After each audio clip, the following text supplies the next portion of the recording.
Hi, I'm Daniel Lucas, and welcome to Book 101. Book 101 is all the books that I read for the last 40 years. And today, I have my special guest. He's the author of the book Sustainable Excellence 10 Principles to Leading Your Uncommon and Extraordinary Life. No other than Mr. Terry Tucker.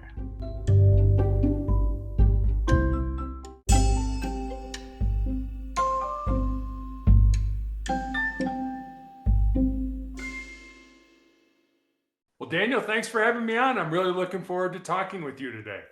Yes, and welcome to Book 101 and My Love Letters. Mr. Tucker, can you please introduce yourself? Sure. My name is Terry Tucker. I grew up on the south side of Chicago. I'm the oldest of three boys. You can't tell this from my voice, but I'm 6'8" tall, and I actually went to college on a basketball scholarship at the Citadel in Charleston, South Carolina.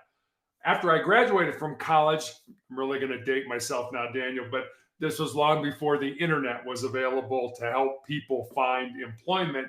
So I moved home to find a job. My first job I was fortunate to get was in the marketing department at the corporate headquarters of Wendy's International, the hamburger chain.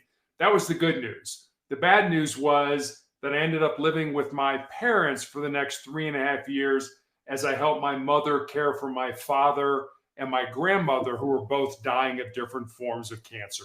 Professionally, as I said, I started out at Wendy's. Then I moved to hospital administration. And then I made a major pivot in my life and became a police officer. And part of what I did during my law enforcement career was I was a SWAT team hostage negotiator. After law enforcement, I started a school security consulting business, coached girls high school basketball when we lived in Texas. But for the last 11 and a half years now, I've been battling a rare form of cancer, a rare form of melanoma. And then I guess just finally, my wife and I celebrated our 30-year wedding anniversary yesterday. We have one child, a daughter, who's in the military here in the United States. Congratulations, Thank you. Mr. Tucker, for the anniversary. What a journey in life, Mr. Tucker. So tell us about your 600 guests on a podcast. Yeah, so podcasting was certainly something that was foreign to me when I first started. I had just started a speaking business when COVID hit.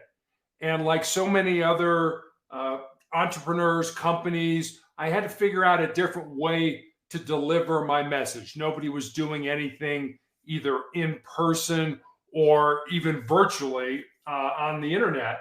So I had to figure out a different way to deliver my service. And it's kind of a funny story. Somebody had reached out to me and said, "Would you like to be a guest on my podcast?" And I said, "Sure. What's a podcast?" Daniel, I had no idea what a podcast was. They were like, "Well, we kind of have a conversation and then we put it up on social media for people to talk about or to leave comments." And I said, "Sure, I'd be happy to do that." I was incredibly nervous. I had actually posted notes all around the camera with different things I wanted to cover. And the host would ask me a question and I would kind of lean in and read the posted notes. I was terrible, Daniel. When I started this, I was horrible. I wasn't any good at it. But then, I thought back. I mean, the first time I ever cooked a meal, the first time I ever studied algebra, the first time, I ever drove a car. Was I good at it? No, I was not good at it. That's what practice and learning and developing skills teaches us. And so I continued to want to be better. And I remember I had a conversation with my publisher and I said, "Scott, I listen to every podcast that I've ever been on." And I said, "I want to be good. I want to see how many times I say or huh, Or do I have a better story to illustrate a point? Or can I tighten up a story that I use? And he said, no, Terry, it's not about being good. It's just about not sucking. And I said, well, thanks for the title of my next book, Just Don't Suck. That's not really the title of my next book. But, but I said, no, that's not what it's about. I want to be good so that the host feels that whatever time we spend together, an hour, a half hour, whatever it ends up being, that is something that they feel was time well spent. So I've been guest on 600 podcasts all over the world, China, India, Africa, Australia, North America, South America. It has been a lot of fun for me because I've met incredibly nice, incredibly gracious people who have allowed me to tell my story, and hopefully that story will help other people. Inspirational, Mr. Tucker. So what age did you realize that you are good in writing? You know, that's something we used to always tell our daughter, you know, sort of play to your strengths, play to what you're good at. God, I believe, gave us all unique gifts and talents. Numbers, math, I'm okay at it, but I'm not great at it. So if you put me in a job as an accountant, I would probably not be happy doing that line of work. But in writing, it was something that I basically, since high school, have enjoyed writing, have enjoyed storytelling. And I think that's the storytelling part of it is really what's important to me, because we learn, our brains are set up to learn through stories. If I gave you a fact, that would be one thing. But if I gave you a fact and then I told you a story that illustrated that fact, you would probably have a much better opportunity to recall that fact because you would tie it to a story. So I think stories are incredibly important. I mean, before we had the written word, things got passed down from generation to generation through stories, through the stories that people told to their ancestors. So I think storytelling is incredibly important. I love telling stories, and I love then writing those stories down. I have a notebook that I write things down, and sometimes it's just a saying or a quote. Sometimes it's a story. Sometimes it's just a paragraph that I read somewhere that I really like, or a lyric to a song or a poem or a prayer, and I'll write it in this notebook. And it just helps me when I do my writings to go back and have some inspiration, some motivation with the things that I've already found. How about being a motivational speaker, Mr. Tucker? Yeah, that really came from my 11 plus year cancer experience. I am a relatively private individual. I am not one to share my story, but people kept telling me, you should talk about your story. You should talk about what you learned so that you can help other people. And I really was hesitant to do that. I wasn't like, oh gosh, yeah, I can't wait to get out there and do that. But I felt it was enough people were making the suggestion. I thought it was something that I might want to at least pursue. And so I got out there. I again, the first time I spoke, was any good? Probably not great. I mean, I think it was a good talk, but I don't think it was a great talk. And I wanted it to be great. So again, I spend time usually every day researching, looking at, reviewing, listening, watching different speakers on how they deliver their message, their tone of voice, their inflection, their jokes, their stories, and things like that. And I'll be honest with you, Dean, I kind of beg, borrow, and steal from those people. It's like, boy, I like that. I think I'll incorporate that, into my speaking and things like that. So it was not something I was real excited to do at the beginning, just because I am so private. And if you want to be good as a speaker, if you want to be good as an author, you have to be authentic. You have to put yourself out there, the good and the bad. Here's where I made mistakes. Here's something that went right. Here's something that went wrong. Here's something that I regret. because people can see through people that are phony, that are just trying to say, oh, look at me, I'm the greatest thing since sliced bread. Well, we're human beings. We make mistakes. The question is, can you take those mistakes and can you learn something positive from them and then apply that positivity to your life? Very well said, Mr. Tucker. So, what are your short term and long term goals in writing? I don't have a lot of goals. I'll be honest with you. Their goals are not something. I'm still being treated for my cancer every 3 weeks, and so I don't know how much longer I have on the face of this earth. But I wrote my first book. I am now compiling the stories that I want to include in a second book. I was just featured in a book and quoted in a book that was released over in the United Kingdom. And I just got asked to write a chapter in a book about cancer that is highlighting cancer patients and family members. So I'm kind of busy in the writing mode right now, which I love. It's something I enjoy. It's something I want to do more of. So this has been a great opportunity for me. So I hopefully I need to find time to start my book. And I think I've got the stories. I think I'm in good shape. I do not have any kind of a timeline yet. I remember when I wrote my first book, I had two very simple rules.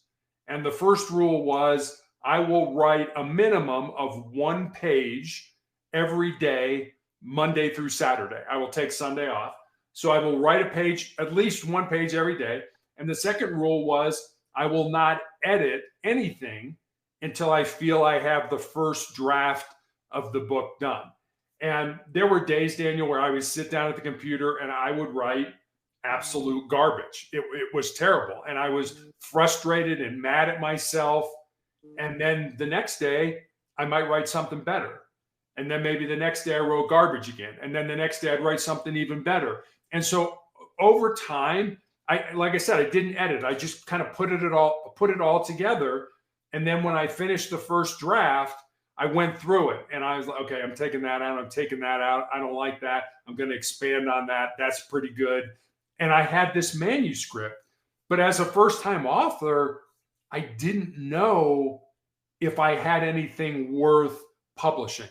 And so I gave the manuscript to some friends and I said, please be brutally honest. Tell me this stinks. Tell me it's great. Tell me it's okay. Whatever you tell me, I'll take it from there. And every one of them said, no, you need to get this published. This is definitely something that would benefit people to read. So that's how I started the first book, and that's hopefully how I will write this second book as well.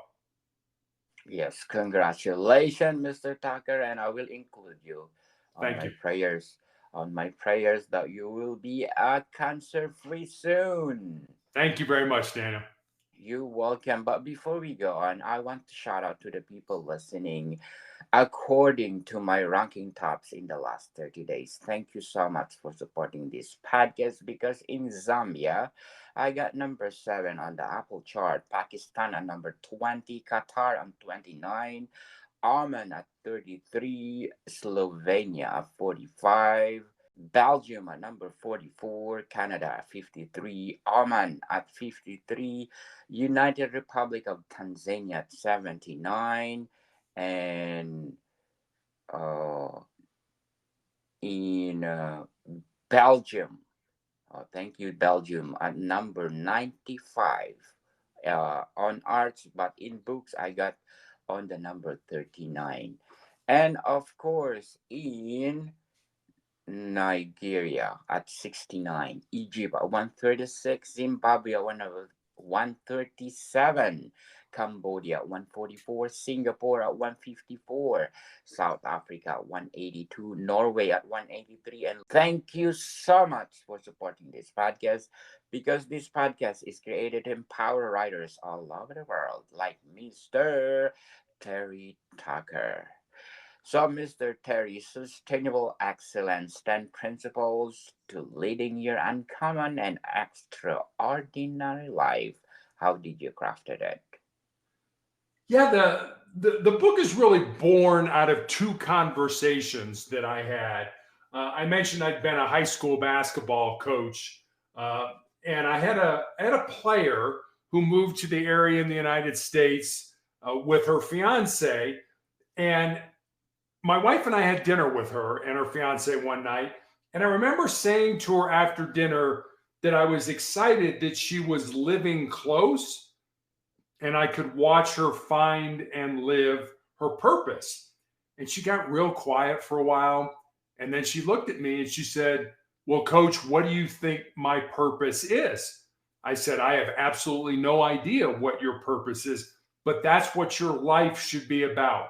Finding the reason you were put on the face of this earth, using your unique gifts and talents, and then living that purpose, living that reason." So that was one conversation.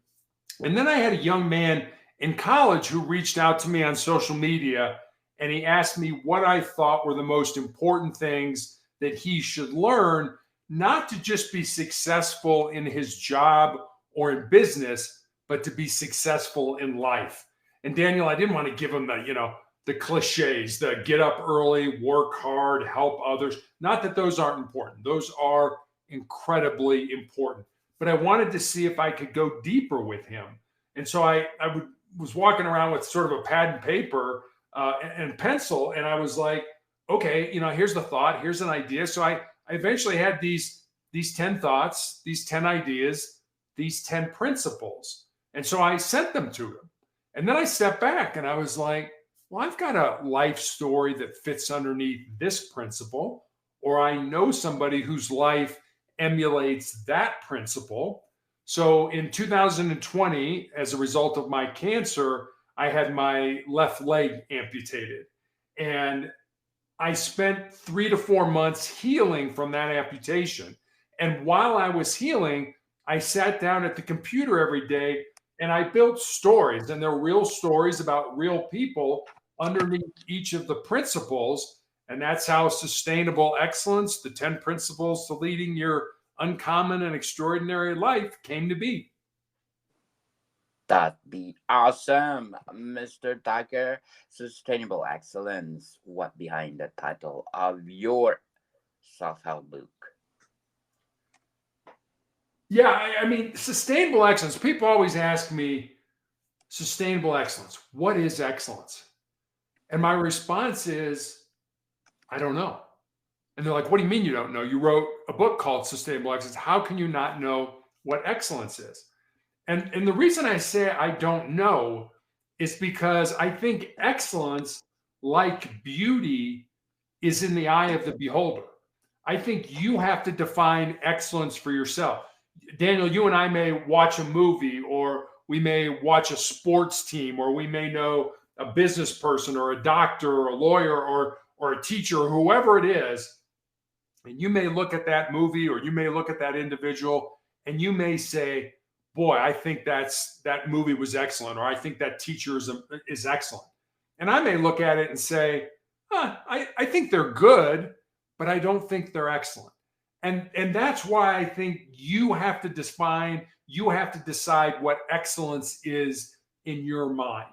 So once you do that, once you've determined what excellence looks like for you, then the next question is, how do you sustain it? And I've seen so many people in my life that have worked incredibly hard and got to the proverbial top of the mountain, and they've arrived and they've made it, and their company is successful, or they're successful in what they do, or whatever it ends up being. And then what do? They sit back, they kind of put their feet up on the desk, they pour themselves a drink, and they're like, okay, I've arrived. And then what happens? 6 months from now, a year from now, boom, another company, another individual all of a sudden is better than them. And they're like, wait a minute, what happened? Well, what happened is you didn't sustain your excellence. And the way you sustain excellence is you constantly improve. You constantly find new channels. You constantly find new customers to deliver your product or your service to. If you're willing to just sort of sit back and say, I've made it and I don't want to work any harder, then people are going to pass you up. They're going to be better because they're going to study what made you successful. And then they're going to say, okay, I can do that, but I can also improve upon it. And then they outpace you. They outsell you. And all of a sudden you're like, whoa, wait a minute, what happened? You didn't innovate. You didn't find new customers. You didn't find new markets. So I think that's where sustainable excellence came from. You define excellence in your life, and then you sustain it by constantly growing, developing, and improving in your life. Very well said, Mr. Tucker. So, what inspired you to write Sustainable Excellence? Yeah, it was really, the two conversations I had that I mentioned before, and people were suggesting, kind of like my speaking business, you should write a book. You should write a book. You should write a book. And I was like, nah, no, I don't really want to write a book. And there's an old joke here in the US that says when we talk to God, it's called prayer. When God talks to us, it's called schizophrenia. So God never talked to me. God never said, Terry, you should write a book. But I think what God does is he puts people in your path who make the same suggestion over and over and over again. And if you're smart, you'll listen to that suggestion. And I think I was. I think I was like, well, I really don't want to do this, but enough people are suggesting that I do this. I think that's God's way of kind of saying, hey, Terry, I want you to write this book. And I always say Sustainable Excellence was written by me, but I think it was inspired by something that was much bigger than me. And for me, that was my faith and what I ultimately believe was God. Very well said, Mr. Tucker. And according to Megan Bracken, excellent read. So, what are the elements that you put in the story that make your readers glued to it? So, the book is really, it's 10 principles, and each principle is a chapter within the book. And the chapters are not necessarily in any particular order. So, principle number one, chapter number one is not necessarily any more important than, say, chapter or principle number 7. And I'll give you the principles right now. So principle number 1 is enjoy your life. Principle number 2, and this is the one that really resonates with me. And in all honesty, it resonates with me because I've done this, and I'm not necessarily proud that I've done this during the course of my life. So here's principle number 2. Most people think with their fears and their insecurities instead of using their minds. And I know I've done that in my life, Daniel. I know I want to do something and it's like, oh, wait a minute. If I do that, maybe I'm not smart enough, or maybe I don't have enough information, or what will people think about me if I fail? That's thinking with our fears and our insecurities. That's not thinking with our minds. And I always, whenever I speak, especially to young people, I always tell them, if there's something in your heart, something in your soul that you believe you're supposed to do, but it scares you, go ahead and do it. Because at the end of your life, the things that you're going to regret are not going to be the things you did. They're going to be those things that you didn't do. And by then it's going to be too late to go back and do them. So that's the second principle. The third principle is you were born to live an uncommon and extraordinary life. The fourth one, and I think this is incredibly important as well, the fourth one is remain curious and always ask questions. And I think that goes back to being a lifelong learner. Don't think that when you get out of school or you kind of get into life that you know it all, you know everything. You don't. You should constantly be learning, constantly be evolving, constantly be developing yourself. My goal is to die learning. I want to be learning new things. And there are things I know nothing about that I read about. I know nothing about ballet, but I'm taking a master class on the computer for ballet. Don't know anything about it, but I wanted to learn about it. So being curious, I think, is incredibly important. Number 5, the principle is you are the person you're looking to become. You may not be there yet. You may not be that person yet, but you are. You already are that person inside of you. Number 6 is put your God and your family before everything else. Number 7 is be part of something that's bigger than yourself. I learned early on, I started playing basketball when I was 9 years old and played all the way up until I graduated from college. And one of the things that team sports taught me was the importance of being part of something that's bigger than yourself. You realize on a team, and for me, it was sports. I think it can be whatever team you're part of, your family, your colleagues, your church, whatever, your friends, whatever it ends up being, that if you don't do your job on a team, not only do you let yourself down, but you let your teammates down, your coaches down, your fans down, your family down. And if you think about it, the biggest team game that we all play is this game of life. So that's principle 7. Principle 8, and this is going to sound probably counterintuitive to what we're taught, but number 8 is fail often, especially when you're young. I think a lot of people, especially younger people today, think that people that are successful, people that they look at and say they are successful, never failed. And I can promise you, people that are successful have failed multiple times in their life. The road to success is paved with failure. If you do not fail, you cannot be successful. That's number 8. Number 9 is listen more than you talk. That's a whole chapter basically dedicated to what I learned being a hostage negotiator on a SWAT team. And then number 10, and number 10 may be the most important principle. It's love is the most important word in any language. So those are the 10 principles of sustainable excellence. Definitely interesting, Mr. Tucker. According to Miss Colleen Densler, excellent book to help turn life tougher experiences into positive journey. So Tucker, if you compare the classic self-help book of Mr. Dale Carnegie, How to Win Friends and Influence People, to your sustainable excellence, what's the big difference?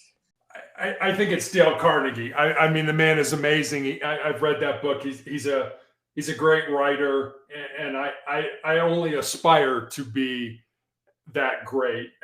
But I think what's important, and I think he makes a great distinction, is we are a culmination of the people that we hang around with.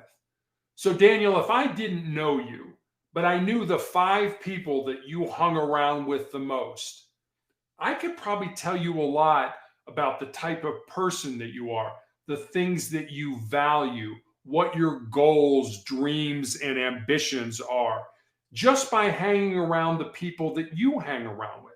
So I think it's incredibly important that we surround ourselves with people that make us better, that care about us, that love us, that support us, that want the best for us. And we try to limit our exposure to people where their lives it's all about them. There's a lot of negativity, a lot of drama in their life, and they suck the energy out of you. We should hang around with people that give us energy, that make us feel better, that make us feel stronger, that make us feel successful. You know, if you hang around with people that are smarter, that are richer, that have better character than you, you'll be smarter, you'll be richer, and you'll have better character in your life. So I always caution people, be careful who you're hanging around with, because if those people aren't willing to love you enough to tell you the truth. I want people around me that'll say, hey, Terry, I wouldn't do that. I think you're messing up.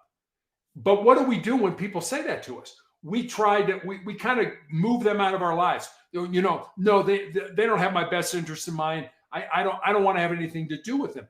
No, you need those people in your life. you need people who love you enough that are willing to sacrifice the relationship they have with you because they care enough to tell you the truth. And if you have those people in your life, keep them, nurture those relationships, make them feel like they want to be around you. Because if you're a good person, you hang around with good people, you'll be a good person. If you hang around with people that are low morals and not good character and don't have integrity, then you won't have character. You won't have integrity. You will have low morals. So be careful who you hang around with. And I think kind of that's what Dale Carnegie was saying in his book, that it's really about the relationships we have in life as to how far we go in the life that we choose. Very well said, Mr. Tucker. And as they said, tell me your friends, and I will tell you who you are. Exactly. So, Mr. Tucker, before we go on, I'm inviting you to listen to my other podcast, Love Letters. People, Love Letters are collection of love story of people get lost, get crazy, and disoriented in the name of love. We will learn from the story and let be in their shoes to feel what it's like to be in love.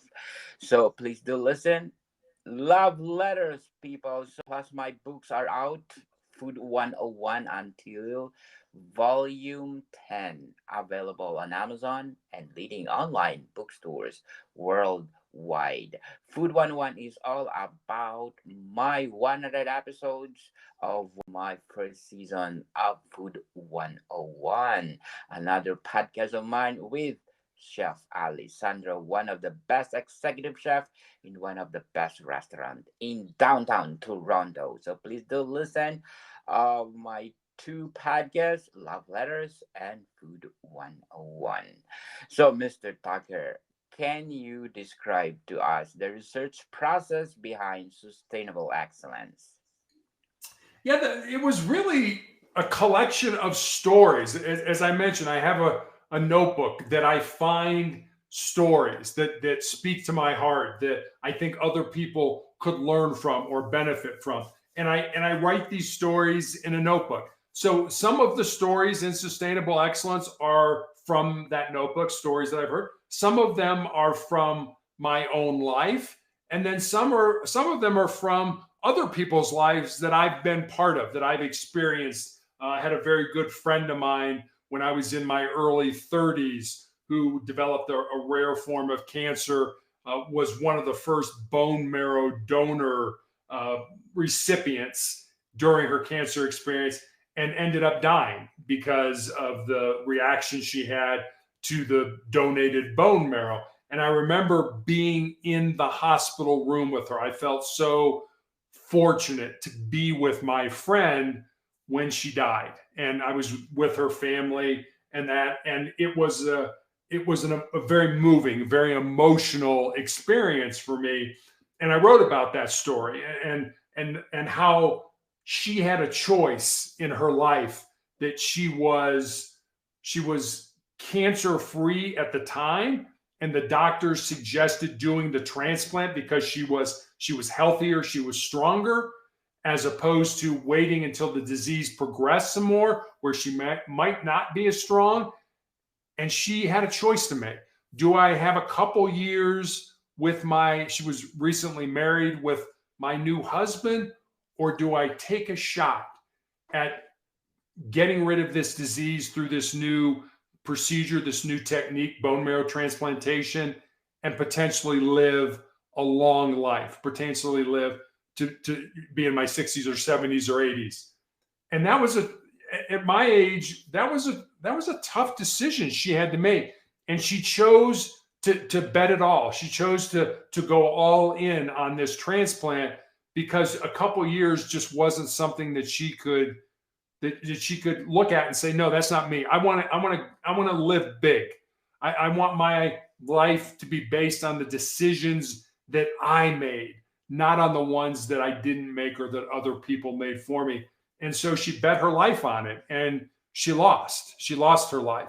But I think she educated, she certainly motivated, she certainly inspired so many people with the short life that she lived that I felt it was important to include that story in the book. What challenges did you face while writing Sustainable Excellence? Well, I had very large tumors in my lungs. I had just had my left leg amputated.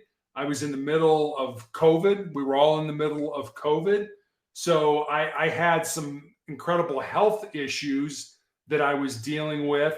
And there were days where I was tired. There were days where I was beat up from my cancer treatments that I didn't feel like writing.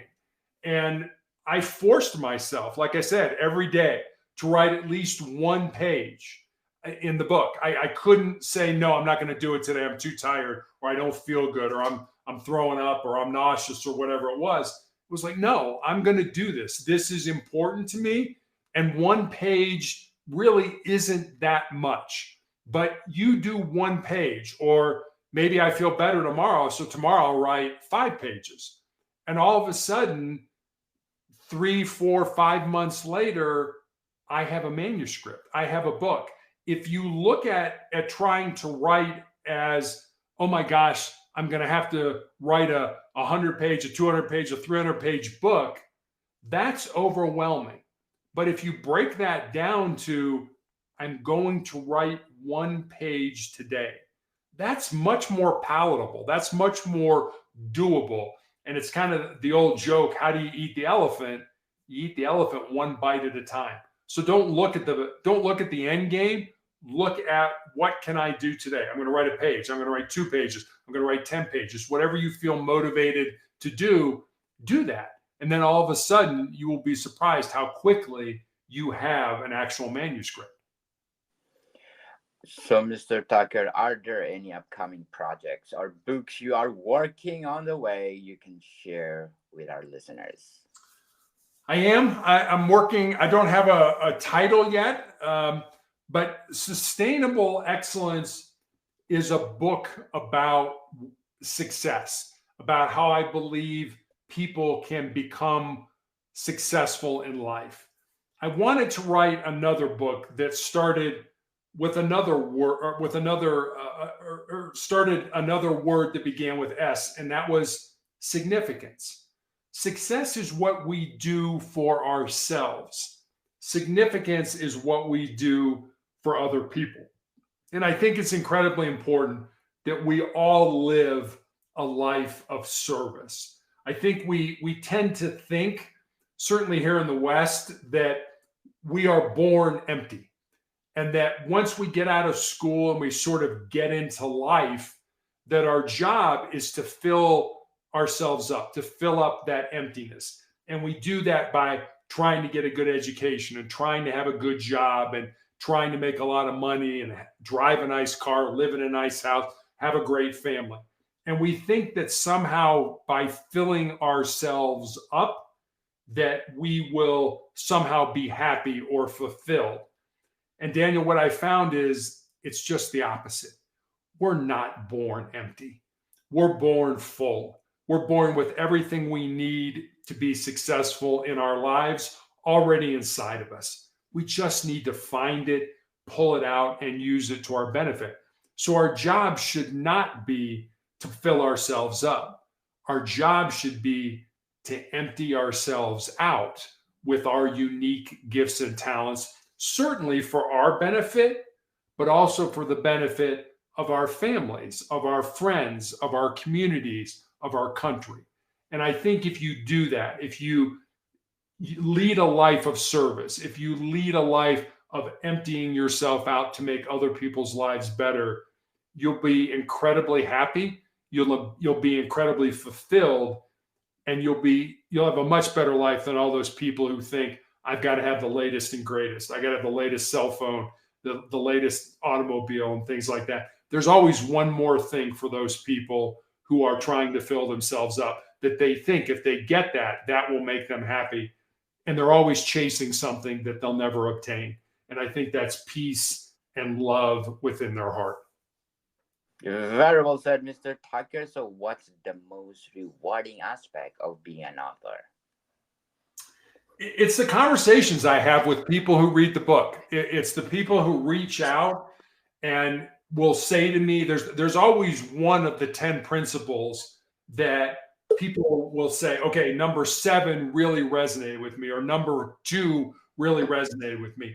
And that's a great starting point from an author, from my perspective, and from somebody who's read the book, to have a conversation. And I've had so many great conversations with people who've read the book and just want to talk for a few minutes about what it meant to them, or give me a story that one of the stories they read in the book reminded them of, that they experienced in their lives. So for me, it's really about the connections that I've made with the people who have read the book. I didn't write the book to make money. I didn't write the book to get famous or to get more speaking engagements. I honestly wrote the book to try to make a positive difference in people's lives. And I'm sure there's many people out there that have read the book that never reach out, that never want to have a conversation about it, but it still had an impact on them. But it's so great for me to listen to people who have read it and want to get in touch and have a conversation. So it's, for me, it's really just been a great opportunity to connect with other people. Yes, indeed, Mr. Tucker, and thank you for sharing your talents to the world. And can you please invite our listeners to buy Sustainable Excellence? Yeah, please. I mean, it's available anywhere you can get a book online, through Apple, through Barnes and Noble, through Amazon, through pretty much anywhere you can get a book online. You can get Sustainable Excellence. So please, by all means, reach out. And once you read it, please reach out to me. Let me know what you think. And I mean, some people don't like it. I've had one or two that, sorry, it didn't do anything for me. That's okay. I mean, we're people. We like different things, and that's fine with me. There's been so many great people that have read it, have reached out and talked and commented about the book, that I absolutely think it was something that I was supposed to do, and I'm really proud of the product that I put out there. Definitely. And do you think, Mr. Tucker, that rejection make you perfect? I think rejection makes you perfect if you learn from it. I remember the quote from Nelson Mandela, the former president of South Africa, who said, "I never lose. I either learn or I win." And I think that's incredibly important to keep in mind, especially when you're trying to, if you've written a book, trying to get somebody, whether it's an agent or you're trying to get it published by a publishing company. Understand there's going to be rejection. Again, like I said, some people have read Sustainable Excellence and it didn't really do anything for them. That's okay. We're different. We're all different people. We like different things. But don't quit. Don't give up just because you've had rejection. There was a children's book many years ago, back probably in the 1940s, called Curious George. And it's a huge book, especially here in the United States. And the story behind that is this author had like, I don't know, 40 different opportunities to pitch his book to a publishing company, and he'd had 40 rejections, and he was literally done with the book. He was not going to try to get it published. He was walking home in New York City, and he ran into a friend of his, and the friend just happened to have gotten a job as a publisher with a company that sold books and published books. And so he just happened to see this man on the street. They were old classmates, and that man ended up publishing his book, Curious George. So if he hadn't continued to move forward, if he hadn't, as down as he was, it only takes one person to say yes to your project, to your book. So don't be discouraged, whether it's a book or whether it's something else in your life. Keep moving forward, keep learning, keep growing.